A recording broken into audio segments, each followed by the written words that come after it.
updated. Development project has been added.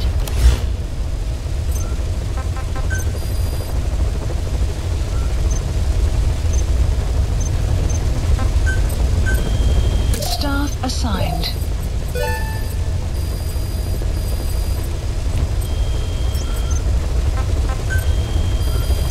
Please select a mission.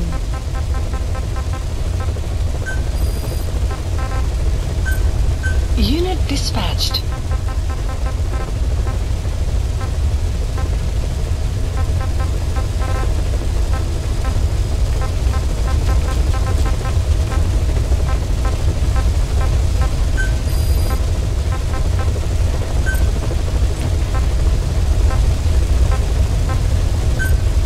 Unit dispatched.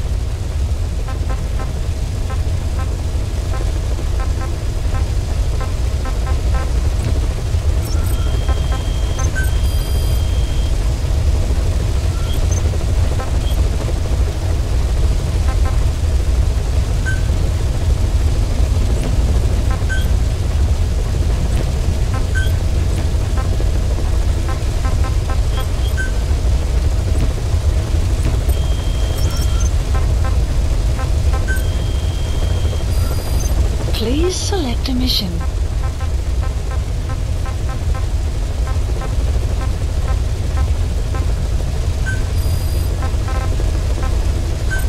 Unit dispatched.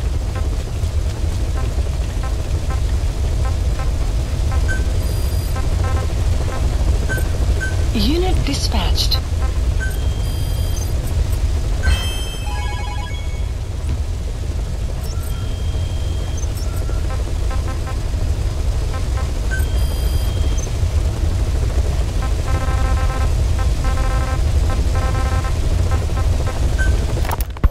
About the pathogen spreading through Mother Base. You've seen everything we've got on the outbreak. What's your opinion? Textbook symptoms of vocal cord parasite infestation. And judging from this casualty list, it is the Kikongo strain, meaning a breed of parasite that triggers symptoms upon detecting pronunciation specific to Kikongo. So our Kikongo-speaking staff are at risk? Quite so. He's right. All the victims do speak Kikongo. So they can survive if they just use another language? There is no guarantee. You're only dealing with the Kikongo strain. Other language strains may be present. You well know he was teaching them languages from all over the world. The Devil's House. Nzoya Badiabulu. There is no way to know how many strains he has at his disposal. So how do we keep them from becoming symptomatic? You mentioned using microbes. Use this. A type of Wolbachia. Introduced to a sample of the parasite. Wolbachia? A parasitic bacteria that colonizes the parasites, turning male to female and preventing copulation. You must cultivate more. What have you done with the infected bodies? Cremated to stop the spread of infection, but we did keep a few for study. Good. Take this sample, grind it to a pulp, and introduce it to the larvae now nesting in the dead. The Wolbachia will multiply rapidly within those larvae. They're soldiers, not some petri dish. Conventional cultivation methods will take too long. Extract the Wolbachia from those larvae and vaccinate your men. Kikongo speakers first. This is the fastest, surest way. No one is to speak a word of Kikongo until the Wolbachia are safely inside them. I will instruct your medical staff in detail on site. You have the appropriate facilities. Yes, but... Do not worry. I made a pact with your bit de Cholone on the honor of the Dene. I speak no lies. Keep an eye on him. Will do. Follow me. I'll take you to the medical team.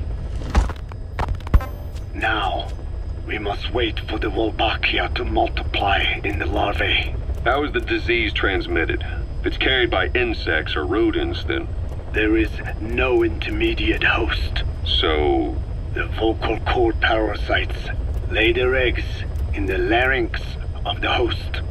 Most hatch and migrate to the lungs, but some are transported to the mouth through ciliary movement, mixing in with saliva. Saliva. Droplet transmission. Sneezing, coughing. Any food or water containing infected saliva. It would spread fast. Indeed. And when the larvae migrate to the lungs, symptoms can resemble the early stages of a cold, making it easy to infect others. Meaning a simple conversation would be enough to pass it on. Alright, so what happens after the larvae migrate to the lungs?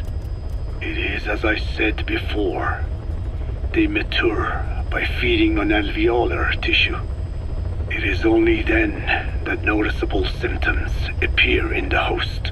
And by that point, it's too late. He's infected everyone else. It's one hell of a weapon you've created. That is what Blag Anna wanted. Something that would spread easily. In truth, he's not the reason. But we will discuss that another time. The Wolbachia have multiplied.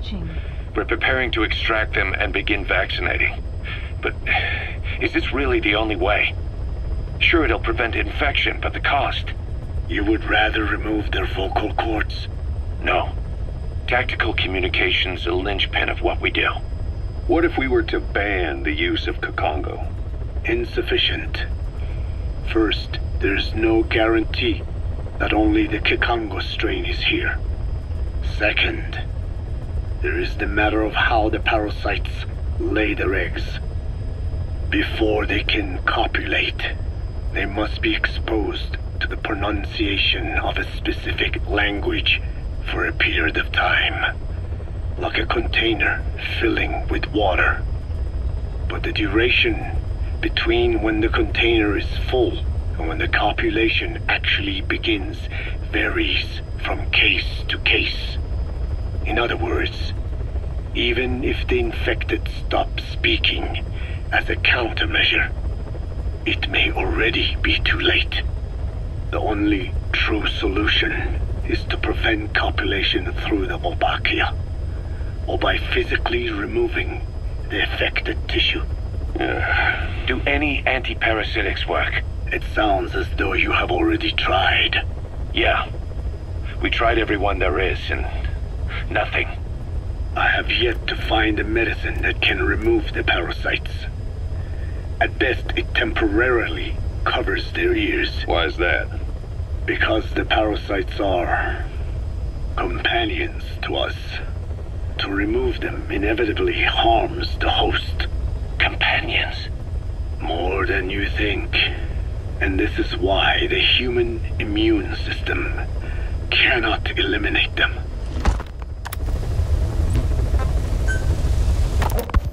We've inoculated the staff with Wolbachia to keep them from becoming symptomatic. That should also contain the infection. How did this happen in the first place? It has to have been a Cypher spy within our ranks. If this is so, then why the Kakongo strain? If their intent was to wipe you out. Skullface said the remaining English parasite was close to the boss. If this latest strain was his doing, he wouldn't have tipped his hand. It is possible someone brought eggs onto the base without knowing. Stuck to their shoes, clothing. Well, that makes the most sense to me. And where did the eggs come from? You mentioned that your boss visited Nzoya Badiopulu. Sure, but his gear's disinfected immediately upon return. Then he was not the carrier. And not just the boss. All staff dispatched to high-risk regions were quarantined on the flight back. When the symptoms first appeared, we checked and disinfected all equipment used up to that point. Any and all prisoners, soldiers, materials, and animals extracted during missions were also quarantined. So, that just leaves... I have seen children around here. Where are they from? All over. Some were being held hostage at a mine. Then there were the troublemakers at Yamasa. Yamasa? Yeah. Their clothes, their things. Did you burn them? They're just kids. We couldn't. And besides, not one of them's shown symptoms. The parasites don't infect prepubescent hosts. Their vocal cords are not fully developed. Well, if infection doesn't occur in children... It is possible they carried eggs on their clothes, and the infection spread from them. Check the kid's stuff. I doubt there is any trace left by now. But if there is, some of those kids must be close to hitting puberty. How could we have missed this? The name Yamasa got quite a reaction from you. I'm guessing the Kikongo strain was released in that village. Cypher used that region to experiment with vocal cord parasite transmission. The Kikongo strain. The settlements around the refinery upstream of Yamasa were the proving grounds. They would infect one villager, then record transmission speed. Dangerous work. If they failed to contain the infection, it would slip into the surrounding regions. At which point the world found out about the parasites, making them useless as a weapon. Incredible they'd risk such a thing. The test site was densely populated too. A terrible place for such experiments. No doubt, they thought burning everything would wipe away all traces. The settlements were covered in oil anyway. Who would wonder if one day they caught fire? And so it did. They burned it all. Living and dead. Those remains. But they miscalculated. Transmission speed was far faster than anticipated. It may have been the temperature, or hygiene standards, or perhaps the parasites reacted quickly to Kikongo. Whatever the reason, nearly all villages were swiftly infected, and the settlements reduced to mounds of corpses. Making matters worse, the dry season was ending. When it came time to burn the village, the Moneni River had swelled. Many of the bodies were waterlogged. Meaning they didn't burn completely. The corpses still contained viable eggs, and the larvae washed downstream. And when the people downstream drank that water... That marked the end for Yamasa. I learned all of this at the mansion. I warned him of the risk of eggs getting out. And? We are prepared for any eventuality. I get it. Putting the oil field back online. The oil leaks, saner. They planned to pollute the river, prevent the spread of infection. But the oil flow was stopped, and downstream the people of Masa village started using the water again. The PF soldiers deployed at the village were locals, spoke Kikongo. They were infected, and the kids survived. I've heard enough. And who stopped the flow of oil? Don't. We did. That confirms it. The source of the Kikongo strain infection was Masa village. And the children brought it here. It is no one's fault. There is no blame to be cast. The parasites, they were tested in other regions? Their physiology requires that they be tested under varied conditions. Another test site was in Afghanistan. So it was the parasites there. Both the Pashto and Tajik languages are spoken in the mountains of Afghanistan, and population density is low. Ideal testing grounds for how accurately the parasites target only the specified language. It is also relatively easy to prevent the spread of infection. And the results? The first test, I am told, was a success. Once the Pashtun Mujahideen were infected with the Pashto strain, they were all but wiped out. The Hamid fighters at Smasei Fort. It was doubly successful. No Tajik Mujahideen or Soviet soldiers became symptomatic. So the parasites proved to be effective. What about the second test? Also supposedly a success. A Pashtun village was the target. However, the original aim was to obtain samples of the infected. In this, they failed. And the village? The Soviets enacted a standard scorched earth operation. That must have been the village where Malak lived, before being held captive at La Marjate Palace. Having had more time to think on it, the details shared with me may have been false. They are madmen who would do anything to cover up the truth. They certainly seem to like tossing their problems in the fire. As a boy, Skullface's life went up in flames. Perhaps that is what fuels his fixation with fire. Your Wolbachia stopped the infection all right, but I still don't get it. How can a few bacteria change males to females? I know they're only bugs, but... It is not such a rare thing in the natural world. Many insects and nematodes are infected with Wolbachia. But why? They nest in the cell cytoplasm of the host, even in the egg cells, with the result that the offspring are born infected. Mother-to-child transmission. However, Wolbachia cannot nest in sperm because they do not have cytoplasm. So even a successful infection of a male ends after a single generation. This means the Wolbachia must resort to maximizing the population of infected females. Sounds like an ethnic cleansing campaign on a tiny scale. Gender change from male to female is their survival tactic. So more females means more Wolbachia carriers, so it can keep thriving in the following generations. But the parasites in a human host are supposed to be a mating pair. If there's no male, there'll be no offspring at all. It's killing itself. Slow down. This tactic is intended for environments where a single male can copulate with multiple females. Originally, the Wolbachia did not infect the vocal cord parasites.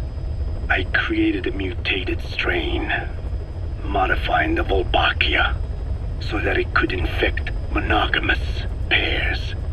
The Wolbachia's greatest multiplying tactic, the male-to-female change, worked against itself in the monogamous parasites. Just as you said. Then, I performed repeated selection of Wolbachia strains until I achieved 100% certainty of male-to-female conversion. Creating female-female pairs, unable to reproduce. And you say the Wolbachia affects the host of the host, that is, us, cutting off our means to reproduce? It is almost certain. Of course, we will not turn female. After all, mammals possess no natural gender-changing function. But some Wolbachia strains can cause cytoplasmic incompatibility in the host. Is that some cell deformity? Put simply, it means the altered sperm of infected males kill the female's egg on contact. And that's happened to us? Yes. And yet, what occurs in humans is not just simple CI. To date, there are no cases of Wolbachia affecting humans.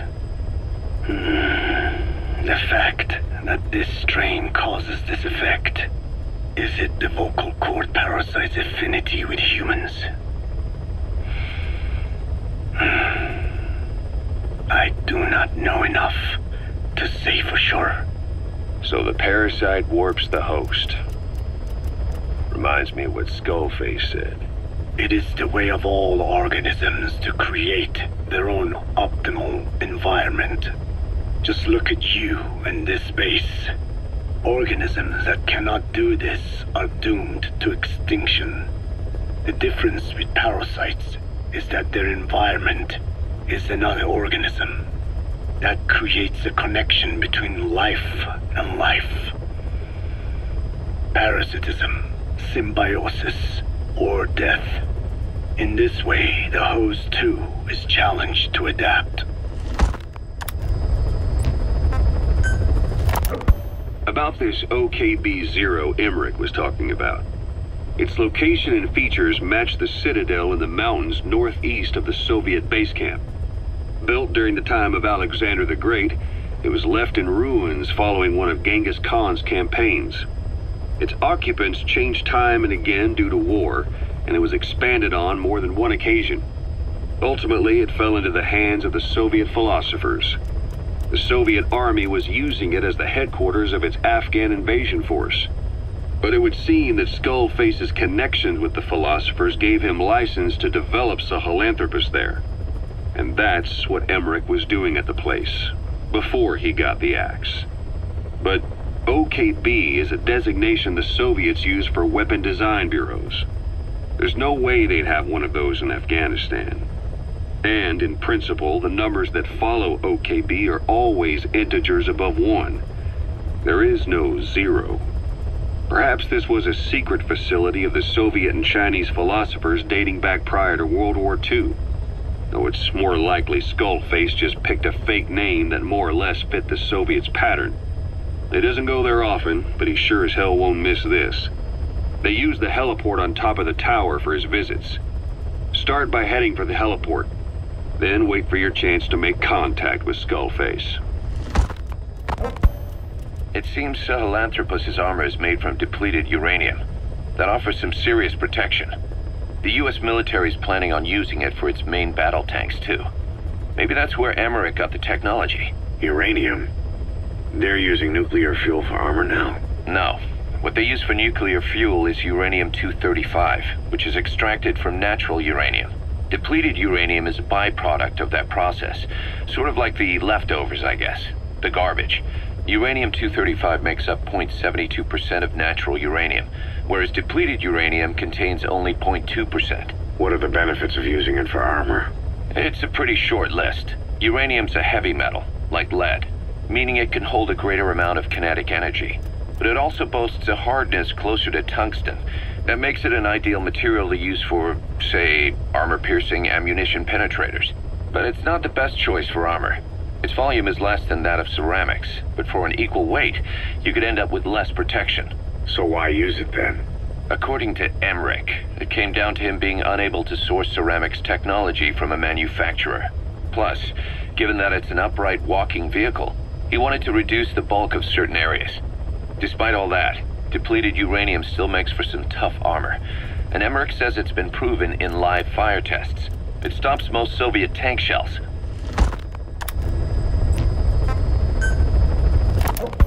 Code Talker, what are the metallic archaea? Volcanic craters spewing sulfur. Water hot enough to boil your skin off. Ocean depths of 800 plus atmospheres. Wastelands radioactive enough to kill you where you stand. There are groups of organisms that survive despite. No, because of living in such environments. I've heard about them. Extremo something. Extremophiles. By selecting certain species, then subculturing and repeatedly modifying them, I created a metallic offspring of pure archaea. They subsist on metals rather than organic matter. And some of them even consume uranium? Yes. Uranium enrichment archaea metabolize only uranium-235. As a result, they produce weapons-grade enriched uranium. How is that possible? Consider how plants fractionate carbon isotopes when they conduct photosynthesis. Nature possesses abilities beyond our imagination. So it was Archaea that brought down your chopper? Corrosive Archaea, yes. They oxidize metals, feeding off the energy in the electrons they receive. What became of the wreckage? We had the R&D team retrieve samples for study in airtight plastic containers, of course. Prudent. We shall extract Archaea from it in good time. They should help you fight back against Black Anna. Any chance we could start now? It doesn't have to be a lot. I might just have another use for them. If it's only a small amount you need. That's fine. I'll get the R&D team to assist. Let's go. South Africa was previously suspected of developing nuclear weapons. It already had a conspicuous presence at the UN because of apartheid and its armed expansionism. But when neighboring Angola and Mozambique became socialist countries in '74, South Africa felt hounded into a corner. So it accelerated its nuclear program to protect itself. 3 years later, the Soviets discovered a test facility, and 2 years after that, an American satellite observed a flash in the southern Indian Ocean. It said this was South Africa conducting a nuclear test with the help of a certain ally. Skullface used the situation in South Africa to get this ally to lend a hand. They both wanted nukes, so it was a mutually beneficial relationship. On the surface, anyway. I figure South Africa started getting serious about nuclear weapons production in '75. In '74, the government was still able to get by with bluffing that it had a nuclear arsenal. But the year after, word spread that an independent armed group in the Caribbean was crushed by Cypher for possessing a WMD. That's right, boss. What happened to you and your men was the reason South Africa decided to push ahead with nuclear development. A force independent of any country getting its hands on a nuke. That was a threat to the existence of countries everywhere. It wasn't just South Africa. Your presence pushed a lot of countries to get nukes. The world was scared of you. You were a threat to more than just the Cold War. If nations are gears in a machine, you had the power to smash them loose and watch the whole world grind to a halt. Emmerich uses externally powered legs of his own design. It's bionics technology, a product of the U.S. military's failed attempt to develop a powered exoskeleton. All the wearer has to do is apply a little force, and the actuators continue the movement in that direction. But his legs are unique. Instead of using a hydraulic mechanism, the actuators run off metallic archaea. That increases the actuator's reaction speed and also enables him to lock and release the joints at will. The legs are a nifty little gadget, but they have two clear weaknesses. First, they're dependent on external power, maybe because he built them knowing he couldn't leave his lab. There's no internal battery. That's why they won't work if they aren't plugged in. Second, and this is more than just a weakness, the legs are directly connected to his bones. Could be to minimize signal loss and the order's output to the legs and the drive response from them. Either way, Emmerich has used bolts to attach load-bearing parts directly to his femurs, probably by mimicking surgical treatment for compound fractures and the like. But the end result is those legs and his body are fused together, and that appears to be how he's able to move them so precisely. But that also means that any shock to the legs would be delivered right to his bones by way of those bolts. The same is true if he encounters the corrosive metallic archaea. If the corrosive archaea ate into the exposed bolts, they'd reach the endoskeleton parts and eat through them too in the blink of an eye. The doctor's bones are full of holes to accommodate all the bolts. They're like sponges. If he were to lose the reinforcing parts, even the tiniest bit of force or weight would snap his bones. So when I dangled those corrosive metallic archaea in front of him, he realized straight away what would happen. Life wouldn't be worth living if he lost those legs of his. I'd bet that is what the doctor fears the most. I just helped him imagine what it would be like. Thanks to that, I got the information we needed without either of us getting hurt. You know how he is. He's probably already over the shock. The better you know your adversary, the easier it is for you to get information from them. And vice versa. Caution, rain approaching.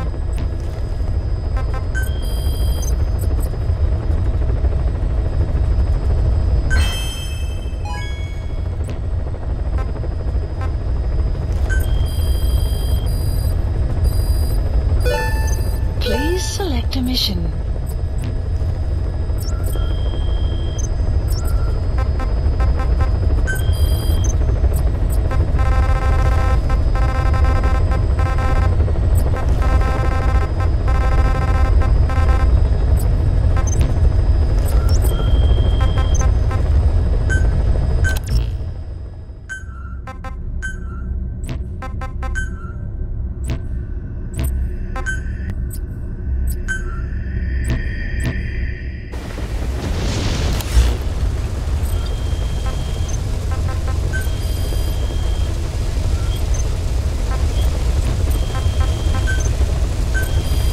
Please specify a project.